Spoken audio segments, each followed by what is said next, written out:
അങ്ങനെയെങ്കിൽ ചോദ്യം ഇതാണ്, പാർട്ടിക്ക് വേണ്ടാത്ത MLA എങ്ങനെ നിയമസഭയിൽ തുടരുമെന്നുള്ളതാണ്. സാങ്കേതികമായി രാഹുൽ മാങ്കൂട്ടത്തിൽ നിയമക്കുരുക്കിലേക്കാണോ?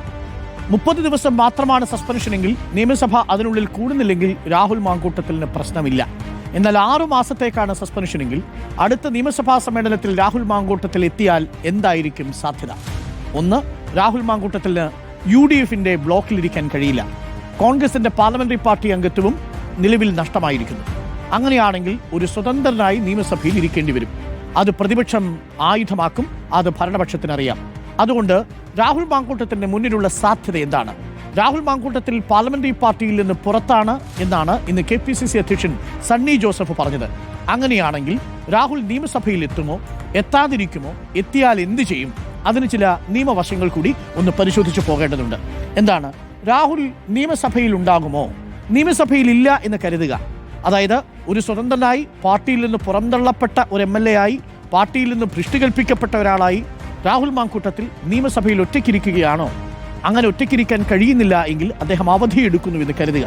അവധിയെടുക്കണമെങ്കിൽ അത് ഭരണഘടനാനുസൃതമായിട്ട് മാത്രം, നിയമസഭയുടെ പ്രൊസീജിയർ അനുസരിച്ച് മാത്രമേ, നിയമസഭയുടെ കണ്ടക്ട് റൂൾസ് അനുസരിച്ച് മാത്രമേ രാഹുലിന് അവധിയെടുക്കാൻ കഴിയൂ. അതുപ്രകാരം അവധി ആവശ്യം നിയമസഭാ സ്പീക്കറെ ആദ്യം അറിയിക്കണം. അങ്ങനെ അറിയിക്കുന്ന അപേക്ഷയിൽ എന്താണ് കാരണമെന്നുള്ളത് മതിയായ കാരണം വ്യക്തമായും നൽകണം. സസ്പെൻഷൻ കാരണമായിട്ട് അവതരിപ്പിക്കാൻ കഴിയില്ല. പാർട്ടിയിൽ നിന്ന് പുറത്താക്കിയതുകൊണ്ട് എനിക്ക് അവധി വേണം എന്ന ഒരു കാരണം, എന്നൊരു ക്ലോസ് സ്പീക്കർക്ക് കൊടുക്കാൻ കഴിയില്ല. അപ്പോൾ മറ്റു കാരണങ്ങൾ തേടി പോകേണ്ടി വരും. ആ അവധിയിൽ അങ്ങനെ കാരണം പറഞ്ഞ് സ്പീക്കർക്ക് ഒരു അപേക്ഷ കൊടുത്താൽ അത് നിയമസഭയ്ക്ക് മുന്നിൽ അവതരിപ്പിക്കും. നിയമസഭയിൽ അത് ചർച്ച ചെയ്യും. ഭരണപക്ഷം എതിർത്ത് സംസാരിക്കുക തീർച്ചയായിട്ടും ഉണ്ടാവും. അതൊരു വലിയ അടിയന്തര പ്രമേയത്തിന് സ്വഭാവത്തിലുള്ള ചർച്ചയായിട്ട് മാറും. അങ്ങനെ വന്നാൽ ഭരണപക്ഷം എതിർത്താൽ അവധി നൽകാനാവാത്ത സാഹചര്യം ഉണ്ടാവും.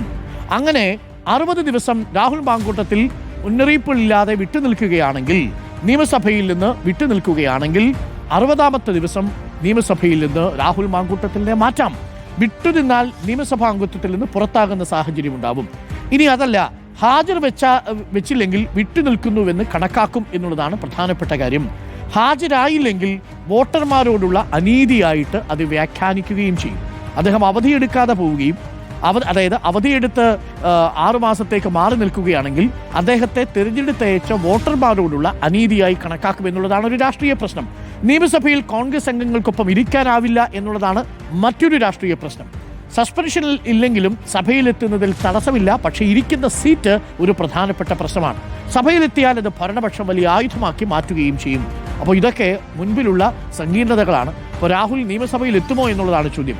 അതിനുവേണ്ടിയാണ് 1 മാസത്തെ സസ്പെൻഷൻ എന്നാണ് തുടക്കത്തിൽ കരുതുന്നത്. അതിനുമപ്പുറം രാഹുലിന് വിട്ടുനിൽക്കാൻ കഴിയില്ല. നിയമസഭയിൽ എത്തിയില്ലെങ്കിൽ ഇത് വലിയ കുരുക്കിലേക്ക് പോകുന്ന സാഹചര്യമാണ്. അത് നിയമക്കുരുക്കും രാഷ്ട്രീയ കുരുക്കുമുണ്ട് രാഹുൽ മാങ്കൂട്ടത്തിനെ സംബന്ധിച്ച്.